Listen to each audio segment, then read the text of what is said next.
بسم اللہ الرحمن الرحیم۔ بسم اللہ الرحمن الرحیم، الحمد للہ رب العالمین والصلاة والسلام علی رسولہ محمد وآلہ واصحابہ اجمعین، اما بعد۔ سنن ترمذی سبق نمبر 35، کڑے ہو کر پیشاب کرنے کی ممانعت۔ کتاب الطہارت چل رہی تھی ترمذی شریف کی، اور اس میں طہارت اور پاکی سے متعلق احادیث کا ذکر ہو رہا ہے۔ آج کے سبق میں امام ترمذی رحمۃ اللہ علیہ ان احادیث کا ذکر کریں گے جس میں کڑے ہو کر پیشاب کرنے کی ممانعت ہے، یا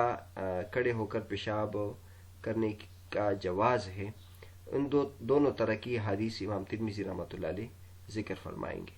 سب سے پہلے ہم امام ترمذی رحمۃ اللہ علیہ نے جو احادیث بیان کی ہے وہ آپ کے سامنے ذکر کرتے ہیں، پھر اس سے متعلق جو فقہی اور حدیثی مسائل ہے وہ آپ کے سامنے ذکر کریں گے۔ امام ترمذی رحمۃ اللہ فرماتے ہیں: باب النہی عن البول قائما، وبه قال حدثنا علی بن حجر قال اخبرنا شریک عن المقدام بن شریح عن ابیہ عن عائشة قالت: من حدثكم ان النبي صلی اللہ علیہ وسلم كان يبول قائما فلا تصدقوه ما كان يبول الا قاعدا، وفي الباب عن عمر وبریدہ۔ یہ باب ہے کڑے ہو کر پیشاب کرنے کی ممانعت کے بارے میں۔ ہمیں حدیث بیان کی علی بن حجر نے، وہ کہتے ہیں کہ ہمیں حدیث بیان کی شریک نے،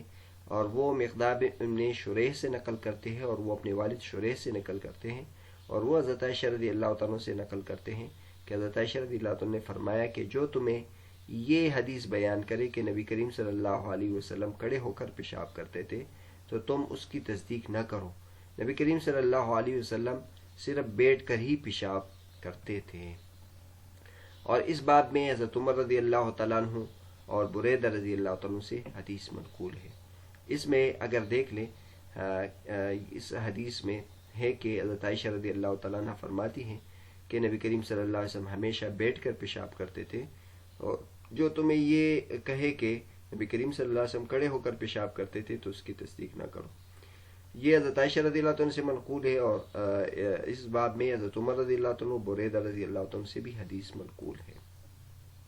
اس کے بعد امام ترمذی رحمۃ اللہ فرماتے ہیں: قال ابو عیسیٰ حدیث عائشہ احسن شیء فی هذا الباب واصح، وحدیث عمر انما روی من حدیث عبد الکریم ابن ابی المخارق عن نافع عن ابن عمر عن عمر قال: رآني النبي صلى الله عليه وسلم أبول قائما فقال: يا عمر لا تبل قائما، فما بلت قائما بعده. وإنما رفع هذا الحديث عبد الكريم بن أبي المخارق وهو ضعيف عند أهل الحديث، ضعفه أيوب السختياني وتكلم فيه، وروى عبيد الله عن نافع عن ابن عمر قال: قال عمر ما بلت قائما مذ أسلمت. وهذا صح من حديث عبد الكريم، وحديث بريدة في هذا غير محفوظ. ومعنى النهي عن البول قائما على التأديب لا على التحريم، وقد روي عن عبد الله بن مسعود قال: إن من الجفاء أن تبول وأنت قائم۔ امام ترمذی رحمۃ اللہ فرماتے ہیں کہ حضرت عائشہ رضی اللہ عنہ کی حدیث اس باب میں سب سے اچھی حدیث ہے اور سب سے زیادہ صحیح ہے، اور حضرت عمر رضی اللہ عنہ کی حدیث منقول ہے عبد الکریم بن بالمخارق سے، اور وہ نقل کرتے ہیں نافع سے، وہ ابن عمر رضی اللہ تعالیٰ عنہما سے، اور وہ حضرت عمر رضی اللہ تعالیٰ عنہ سے کہ مجھ کو نبی کریم صلی اللہ علیہ وسلم دیکھا کہ میں کھڑے ہو کر پیشاب کر رہا تھا، تو فرمایا حضور صلی اللہ علیہ وسلم نے کہ اے عمر تم کھڑے ہو کر پیشاب نہ کرو۔ اس کے بعد میں نے کھڑے ہو کر پیشاب نہیں کیا۔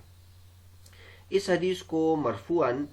بیان کیا ہے عبد الکریم بن ابی المخارق نے، اور وہ محدثین کے نزدیک ضعیف ہے، اور اس کی تضعیف ایوب سختیانی نے کی ہے اور اس پر کلام کیا ہے۔ اور عبید اللہ نافع عن ابن عمر سے نقل کرتے ہیں کہ حضرت عمر رضی اللہ عنہ نے فرمایا کہ اسلام کے بعد میں نے کھڑے ہو کر پیشاب نہیں کیا، اور یہ حدیث جو ہے یہ عبد الکریم کی حدیث سے زیادہ صحیح ہے، اور بریدہ رضی اللہ عنہ کی جو حدیث ہے اس باب میں محفوظ نہیں ہے۔ اور کھڑے ہو کر جو پیشاب کرنے کی ممانعت کا مطلب ہے تو وہ یہ تادیب کے اعتبار سے، ادب کے اعتبار سے ہے، تحریم کے اعتبار سے نہیں یعنی امام ترمذی رحمۃ اللہ فرماتے ہیں کہ کھڑے ہو کر پیشاب کرنا حرام نہیں، البتہ یہ ادب بتایا گیا ہے کہ طریقہ یہ ہونا چاہیے کہ انسان بیٹھ کر پیشاب کرے۔ اور عبداللہ بن مسعود رضی اللہ تعالیٰ عنہ سے منقول ہے، ان من الجفاء ان تبول وانت قائم، یہ جفا میں سے ہے کہ تم کھڑے ہو کر پیشاب کرو، یعنی یہ گوار پن ہے کہ انسان کھڑے ہو کر پیشاب کرے۔ جو اچھی طبیعت والا ہو اور سخت طبیعت والا نہ ہو تو وہ بیٹھ کر پیشاب کرے گا۔ تو اس میں بھی امام ترمذی رحمۃ اللہ علیہ نے ایک تو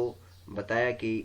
یہ جو حدیث ہے یہ حضرت عمر رضی اللہ عنہ سے بھی منقول ہے، بریدہ رضی اللہ عنہ سے بھی منقول ہے، حضرت عائشہ رضی اللہ عنہ سے بھی منقول ہے،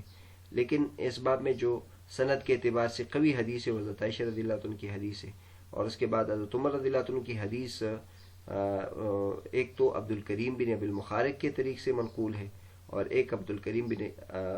عبد المخارق کی طریق سے نہیں بلکہ عبید اللہ عن نافع عن ابن عمر کے طریق سے منقول ہے۔ تو عبد الکریم بن ابی المخارق کے طریق سے جو منقول ہے مرفوعاً، تو اس میں یہ ہے کہ لا تبل قائما، تم کھڑے ہو کر اے عمر کھڑے ہو کر پیشاب نہ کرو۔ اور جو عبید اللہ عن نافع عن ابن عمر کی طریق سے ہے تو اس میں یہ ہے کہ اسلام کے بعد میں نے کھڑے ہو کر پیشاب نہیں کیا۔ تو امام ترمذی رحمۃ اللہ فرماتے ہیں کہ جو عبید اللہ کی حدیث ہے یہ عبد الکریم بن بن ابی المخارق کی حدیث کے بنسبت زیادہ درست ہے، اور یہ عبد الکریم بن ابی المخارق کا طریق درست نہیں ہے۔ اور بریدہ کی جو حدیث ہے اس کے بارے میں مختصراً امام ترمذی رحمۃ اللہ علیہ نے یہ حکم لگایا ہے کہ وہ غیر محفوظ ہے، یعنی سند کے لحاظ سے وہ درست نہیں ہے۔ آگے امام ترمذی رحمۃ اللہ نے کھڑے ہو کر پیشاب کرنے کا جو حکم ہے اس کا درجہ بتا دیا کہ اس کا جو درجہ ہے وہ حرام درجے کا نہیں ہے، البتہ یہ کہ یہ درست نہیں ہے اور سنت کے خلاف ہے، ادب کے خلاف ہے۔ اور آخر میں عبداللہ بن مسعود رضی اللہ عنہ کا قول بھی نقل کیا ہے جو موقوفاً ہے۔ امام ترمذی رحمۃ اللہ علیہ کی جس طرح سنی ہے، طریقہ ہے کہ وہ جس باب میں دو طرح کی حدیث منقول ہو تو دونوں کے لیے الگ الگ باب قائم کرتے ہیں۔ تو پچھلے باب میں انہوں نے وہ حدیث ذکر کی جس میں کھڑے ہو کر پیشاب کرنے کی ممانعت تھی، اس باب میں امام ترمذی رحمۃ اللہ علیہ وہ حدیث ذکر کریں گے جو کھڑے ہو کر پیشاب کرنے کے جواز کے بارے میں ہیں۔ فرماتے ہیں باب الرخصة في ذلك، وبه قال حدثنا حناد قال حدثنا وكيع عن الأعمش عن أبي وائل عن حذيفة أن النبي صلى الله عليه وسلم أتى سباطة قوم فبال عليها قائما فأتيته بوضوء فذهبت لأتأخر عنه فدعاني حتى كنت عند عقبيه فتوضأ ومسح على خفيه۔ قال أبو عيسى وسمعت الجارود يقول سمعت وكيعا يحدث بهذا الحديث عن الأعمش ثم قال وكيع هذا أصح حديث روي عن النبي صلى الله عليه وسلم في المسح، وسمعت أبا عمار الحسين بن حريث يقول سمعت وكيعا فذكر نحوه، وهكذا روى منصور وعبيدة الزبي عن أبي وائل عن حذيفة مثل رواية الأعمش، وروى حماد بن أبي سليمان وعاصم بن بهدلة عن أبي وائل عن المغيرة بن شعبة عن النبي صلى الله عليه وسلم، وحديث أبي وائل عن حذيفة أصح۔ امام ترمذی رحمۃ اللہ فرماتے ہیں کہ ہمیں حدیث بیان کی حناد ہے، وہ کہتے ہیں کہ ہمیں حدیث بیان کی وکیع نے، وہ اعمش سے نقل کرتے ہیں، وہ ابو وائل سے نقل کرتے ہیں، وہ حذیفہ رضی اللہ تعالیٰ سے نقل کرتے ہیں کہ نبی کریم صلی اللہ علیہ وسلم ایک قوم کے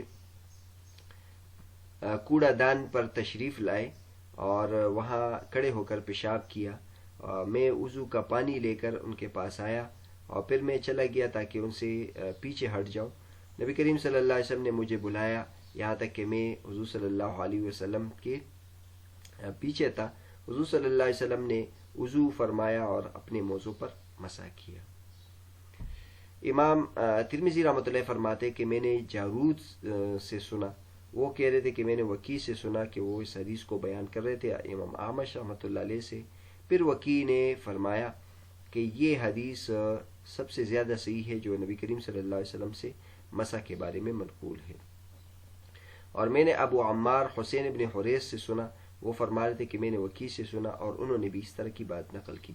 اسی طرح کی روایت منصور اور عبیدہ ضبی نے ابو وائل سے نقل کی حذیفہ سے، جس طرح کہ اعمش سے نے روایت کی ہے، اور حماد بن ابی سلیمان اور عاصم بن بہدلہ نے بھی ابو وائل سے نقل کی، اور انہوں نے مغیرہ بن شعبہ رضی اللہ تعالیٰ عنہ سے، اور انہوں نے نبی کریم صلی اللہ علیہ وسلم سے بھی نقل کی ہے، اور ابو وائل کی جو حدیث ہے حذیفہ سے، یہ زیادہ صحیح ہے۔ تو بہرحال امام ترمذی رحمۃ اللہ علیہ نے وہ حدیث ذکر کی اس میں کہ جس میں نبی کریم صلی اللہ علیہ وسلم کے کھڑے ہو کر پیشاب کرنے کا ذکر ہے،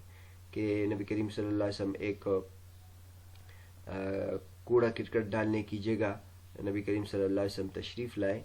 اور اس میں کھڑے ہو کر پیشاب کیا۔ تو اس حدیث سے معلوم ہوا کہ نبی کریم صلی اللہ علیہ وسلم نے کھڑے ہو کر پیشاب کیا ہے۔ اگلے سبق میں انشاءاللہ تفصیل کے ساتھ ہم اس کی فقہی جو وجوہات ہے وہ بیان کریں گے۔ اب صرف یہ ہے کہ آپ کے سامنے بنیادی طور پر جو امام ترمذی رحمۃ اللہ علیہ کا متن ہے وہ آ جائے۔ امام ترمذی رحمۃ اللہ اس کے بعد اس کے سند سے متعلق انہوں نے بات کی ہے کہ یہ حذیفہ رضی اللہ عنہ سے بھی منقول ہے، اور یہ مغیرہ بن شعبہ رضی اللہ عنہ سے بھی منقول ہے، اور جو اس کی سند ہے اس کے مختلف طرق بیان کیے ہیں، وکی تک کئی طرق بیان کیے ہیں، اور اسی طرح ابو وائل سے نقل کرنے والے جو ہے ان کا تذکرہ کر دیا، اور جو بعض حضرات نے اس کو مغیرہ بن شعبہ رضی اللہ عنہ سے نقل کیا ہے، اور پھر یہ وجہ ذکر کی ہے کہ ابو وائل کی حذیفہ سے جو روایت ہے وہ اصح ہے بنسبت ابو وائل کی مغیرہ بن شعبہ سے۔ اس کی وجہ انشاءاللہ اگلے سبق میں تفصیل کے ساتھ ذکر کریں۔ اس کے بعد امام ترمذی رحمۃ اللہ فرماتے ہیں وقد رخص قوم من اہل العلم في البول قائما قال ابو عیسیٰ وعبیدۃ بن عمرو السلمانی روى عنه ابراہیم النخعی وعبیدۃ من کبار التابعین يروى عن عبیدۃ انه قال اسلمت قبل وفاة النبی صلی اللہ علیہ وسلم بسنتين وعبیدۃ الضبی صاحب ابراہیم هو عبیدۃ بن معتب الضبی ویکنى ابا عبد الکریم۔ کہتے ہیں کہ علماء کرام کی ایک جماعت نے کھڑے ہو کر پیشاب کرنے کی اجازت دی ہے، تو چونکہ بعض محدثین بعض فقہا نے اس کی اجازت دی، اس لیے امام ترمذی رحمۃ اللہ علیہ نے اس کا باب قائم کیا ہے اور ان کی طرف اشارہ بھی کیا ہے۔ اس کے بعد امام ترمذی رحمۃ اللہ علیہ نے سند میں جو راوی ہے اس سے متعلق یہ بات ذکر کی ہے کہ اس میں اوپر ہم نے کہا کہ یہ روایت کی ہے عبیدہ الضبی نے، تو عبیدہ الضبی کا تعارف بھی کیا ہے، اور عبیدہ کی طرح کا ایک راوی ہے عبیدہ، تو اس کا بھی تعارف کیا ہے۔ تو ایک ہے عبیدہ ابن عمر السلمانی، وہ ان سے روایت کی ہے ابراہیم نخعی نے، اور عبیدہ جو ہے یہ کبار تابعین میں سے ہے، اور عبیدہ کے بارے میں یہ منقول ہے کہ وہ کہتے کہ میں نبی کریم صلی اللہ علیہ وسلم کے وفات سے 2 سال پہلے میں نے اسلام قبول کیا، یعنی وہ مخضرمین میں سے ہے۔ نبی کریم صلی اللہ علیہ وسلم کی زندگی بھی ان کو ملی ہے، لیکن وہ صحابی نہیں ہے۔ اور اسی طرح عبیدۃ الضبی جو ہے یہ ابراہیم کے شاگرد ہے، ابراہیم نخعی کے شاگرد ہے، اور اس کا پورا نام عبیدہ بن معتب الضبی ہے، اور اس کی کنیت ابو عبد الکریم ہے۔ یہ متن ہوا۔ اچھا، اوپر جو ہے وقد رخص قوم من اہل العلم فی البول قائما، بعض نسخوں میں اس کے بعد یہ بھی ہے قال ابو عیسیٰ وسمعت الجارود یقول سمعت وکیع یقول اصح حدیث فی المسح علی الخفین حدیث ابی وائل عن حذیفہ۔ بعض نسخوں میں یہاں یہ آیا ہے، لیکن یہ جو عبارت ہے یہ یہاں تقریباً اوپر آ گیا، وہ حدیث ابی وائل عن حذیفہ اصح ہو، لیکن بعض نسخوں میں اس کو اس طریقے سے نقل کیا گیا ہے۔ تو بہرحال آج کے جو سبق تھا اس میں ہم نے